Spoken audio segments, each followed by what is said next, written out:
Ja, dann würde ich sagen, fangen wir an, oder? Ja. So, 3, 2, 1, Mainz. Wunderschönen guten Tag, herzlich willkommen auf Lagerfeuergespräche, diesmal Volume 3. Und wir haben Fragen und kriegen hoffentlich Antworten von unserem lieben Kevin. Aber erstmal, stellt euch mal vor, ihr zwei. Manni?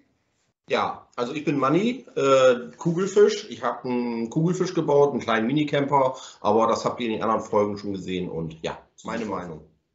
Markus, was sagst du dazu? Kann ich nur bestätigen. Ich finde das Ding total albern. Das ist eigentlich nur irgendwie eine kaputte Google-Form für mich, nichts anderes. Ich habe das Ding geschenkt bekommen zum Ja. Geburtstag vorhin, ja, von meinem besten Freund. Ja. Und durfte das ja so ja schon benutzen. Und ich muss sagen, schon die Qualität des Materials ist so das letzte vor Alufolie. Das ist so dünnwandig, dass ich Angst hätte, den Deckel an der Seite zu greifen, nicht, dass ich ihn verforme oder so irgendwie, wenn man ihn so greift. Oh mein Gott. Oh.